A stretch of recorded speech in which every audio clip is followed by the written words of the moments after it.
So our next speaker is Rick Amasino from the University of Wisconsin-Madison, and he'll be discussing genetics in the classroom. Okay, I wanted to talk a little bit about some tool development that we're doing, and it would be tools that, for example, programs like Mary's could use. I also want to say at the outset, we've over the years had some funding from Howard Hughes Medical Institute to do this, as well as some from parts of grants, broader grants from the National Science Foundation. And the goal was to try to get plants in the classroom. And what we've been working with is a relative of Arabidopsis. I'm sure this audience is familiar with Brassica rapa. And first of all, to get and the goal was to get more genetics in the classroom. This system is already used for plant physiology, and I think Mary mentioned some of the types of physiological experiments that could be done.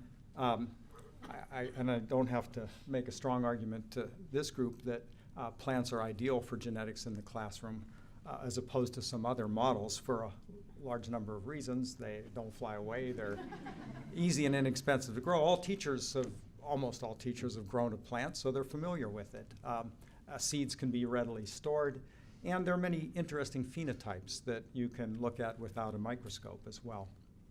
And so I wanted to just quickly acknowledge that the person who started the Fast Plants program was Paul Williams at the University of Wisconsin. And you can get a sense of scale from that, those tiny plants that he's pollinating in that picture.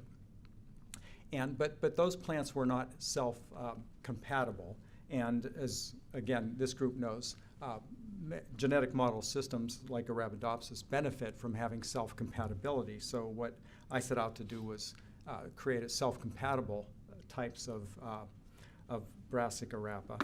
And I wanted to just quickly compare and contrast with Arabidopsis because Arabidopsis is, of course, a wonderful model, but it doesn't work that great in the classroom. It's got tiny seeds that are hard to handle. The flowers are small, hard to pollinate. And the plants, once they, at least grown under classroom conditions, are typically entangled. So it's hard to keep things straight, as you can see from the images. And the Brassica rapa life cycle is a little bit longer than Arabidopsis, but not that much so. So I also wanted to acknowledge my collaborator in this, Scott Woody. So after I developed self-compatible lines and got some funding, then we wanted to do the things that one could do with a model system, like find mutants that we hoped would be interesting to use in K-12 classrooms. And Scott really took over this project once we had the lines and worked with teams of undergraduates. So there was a lot of undergraduate research opportunities along the way for them to do original research, and that they were creating the mutants, finding them, mapping genes, and so on.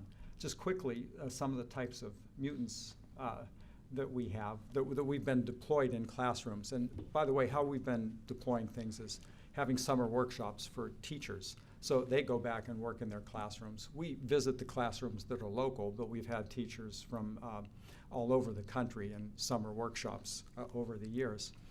So just a few examples of mutants, things that have reduced chlorophyll, for example, very simple, even at a very, say, a first grade, second grade level to see segregation. You can begin to introduce ideas like Mendelian segregation. And since it's self-compatible, it's easy to save seeds from individual plants. So you not only find mutants, but you see which ones, for example, carry disease. And I chose that word because I noticed that one of the things we'll talk about tomorrow and Jose introduced was the idea of plant blindness.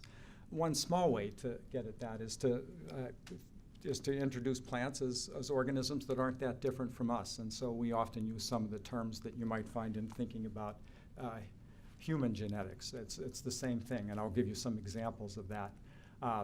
We have mutants that can't see. So that's an example. This is a phytochrome mutant. And students can grow them in different light levels and see the phenotypes. Things that might be the equivalent of late onset diseases, a mutant phenotype that doesn't show up until reproduction begins. Plants look perfectly normal, but then once they flower, they lack petals. It's nice to have a dominant mutant in the mix. It illustrates the concepts that wild type isn't always the dominant. And just one other example. Mutants that have defects in gibberellin biosynthesis. This can be framed either as, and often both ways, as either an inborn error of metabolism, to borrow a term from human genetics, or some of the key allelic variation that led to some green revolution varieties.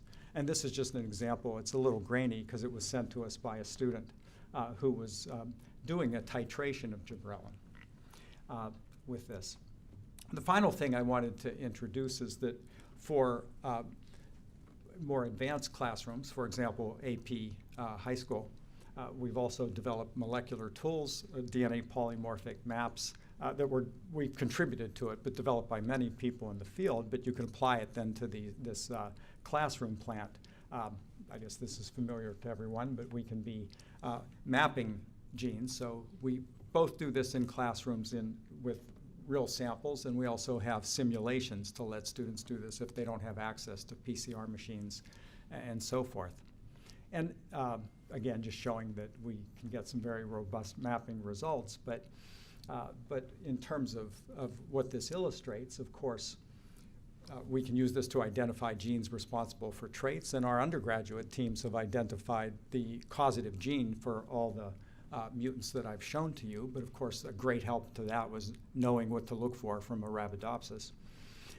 But other things that is presented is really how to use this information of having knowing what the lesion is. Obviously, it's this tracking what phenotypes will appear in the plant population as used in marker-assisted breeding in plants and animals, but it's also completely analogous to genetic testing in humans.